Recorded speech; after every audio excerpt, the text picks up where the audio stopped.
Viewers, आज की इस वीडियो में हम पढ़ेंगे कि प्रेजेंट सिंपल जो टेंस है उसके सेंटेंसेस को कैसे नेगेटिव बनाते हैं। इसका बहुत ही आसान सा फार्मूला है सब्जेक्ट प्लस डू या डज। डू हम वहाँ लगाते हैं जहाँ पे थर्ड पर्सन सिंगुलर ना हो। डज हम वहाँ लगाते हैं यानी कि ईज के ऊपर सेंटेंस हो, शी, इट या कोई भी एक नाम हो तो वहाँ पे डज लगा देंगे हम। डज के साथ नॉट लगेगा, डज नॉट, और प्लस वर्ब की फर्स्ट फॉर्म प्लस ऑब्जेक्ट। जैसे कि फर्स्ट सेंटेंस है I do not play cricket. यहाँ पे डू इस वजह से लगा है चूँकि आई क्या है, आई फर्स्ट पर्सन सिंगुलर है। अब देखें, अगर आप गौर करें इन तमाम सेंटेंसेस में जहाँ पे ई है, शी है, इट है और इसके अलावा एक और नाइन्थ जो सेंटेंस है, नाइन्थ और टेंथ जिसमें थर्ड पर्सन सिंगुलर का जिक्र किया गया, वहाँ पर डज लिखा हुआ है, बाकी सब पर डू लिखा हुआ है। तो फर्स्ट सेंटेंस है I do not play cricket, मैं क्रिकेट नहीं खेलता। इसकी निशानी है मैं क्रिकेट नहीं खेलता या मैं क्रिकेट नहीं खेलता हूँ।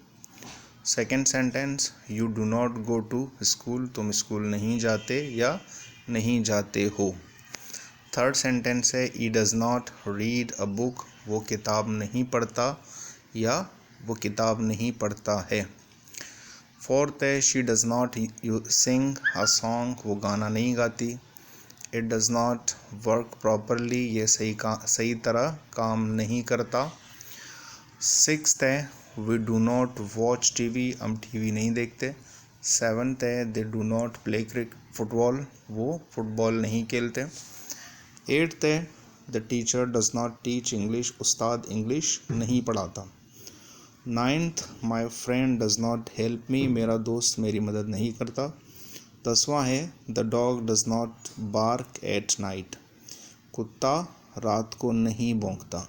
अगर यहाँ पे लिखा होता डॉग्स फिर जमा हो जाता, फिर हम डज नहीं लगाते, चूँकि सिंगुलर के ऊपर हम डज लगाते हैं वरना प्लूरल के ऊपर हम डू लगाते हैं। तो इसीलिए यहाँ पे द डॉग लिखा हुआ है, इसीलिए यहाँ पे डज का इस्तेमाल हुआ है। तो आसान सा फार्मूला, यानी कि हर वो सेंटेंस जिसमें थर्ड पर्सन सिंगुलर का जिक्र हो उस पे हम डज लगाएंगे, बाकी सब पे डू। उम्मीद है आपको ये वीडियो पसंद आ गई हो।